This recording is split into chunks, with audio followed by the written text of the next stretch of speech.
At dawn the next day, Cassie bade Celia a rather tearful goodbye and set off, following closely behind Prince Ramiz, who led the caravan through the dark and empty streets of Balirma and out into the desert. She wore the royal blue linen riding habit she'd had Papa's tailor make up especially for this trip, which she fervently hoped would not prove too stifling in the arid heat of the desert. The skirt was wide enough to ensure she could sit astride a camel with perfect modesty. The little jacket was cut in military style, with a high collar and a double row of buttons, but was otherwise quite plain, relying on the severity of the masculine cut to emphasize the femininity of the form beneath it. By the time the caravan began to make its way through the first mountain pass, however, the sun was rising, and Cassie was wishing that a less clinging style was currently more fashionable. Though she wore only a thin chemise under her corset and no other petticoats, she was already frightfully hot. The first 2 days' travel took a toll on both her appearance and spirits. The heat seared her face through her veil, so that her skin felt as if it were being baked in a bread oven. Her throat ached from the dust and constant thirst, and the unfamiliar sheen of perspiration made her chemise cling like an unpleasant second skin that had her longing to cast both stays and stockings to the winds. The excitement of the journey was at first more than compensation for these discomforts.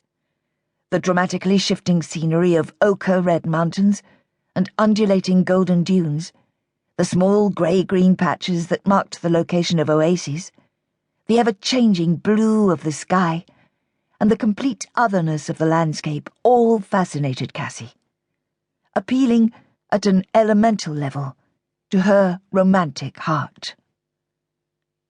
Until, that is, she started to lose sensation in the lower half of her body. The camel's saddle, a high-backed wooden affair with a padded velvet seat that gave it a quite misleading air of comfort, began on the second day to feel like an instrument of torture. Renowned horsewoman that she was, Cassie was used to the relative comfort of a leather saddle, with the security of a pommel, ridden for pleasure, rather than used as a mode of long-distance transport. 6 hours was the longest she'd ever spent on horseback. Counting up the time since she'd left Celia at the royal palace, she reckoned she'd been aboard the plodding camel for all but 8 hours out of the last 36. What had begun as a pleasant swaying motion when they had first started out now felt more like a side-to-side lurching. Her bottom was numb, and her legs ached. What's more, she was covered from head to toe in dust and sand, her lashes gritty with it, her mouth and nose equally so, for she had been forced to put up a veil in order to see her way as dusk fell, and Ramiz urged his entourage on, anxious to make the prearranged meeting point by nightfall. Sway left, sway right, sway forward. Sway left, sway right, sway forward, Cassie said over to herself, her exhausted and battered body automatically moving in the tortuous wooden saddle as she bid it. Sway left, sway right, sway... Oh! The lights that she'd vaguely noticed twinkling in the distance now coalesced into a recognizable form. A camp had been set up around a large oasis. A line of flaming torches snaked out towards them, forming a pathway at the start of which Ramiz bid his own entourage to halt.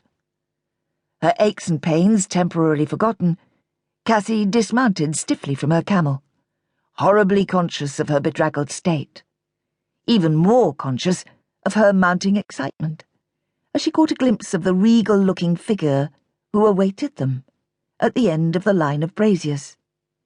Prince Jamil al-Nazarri.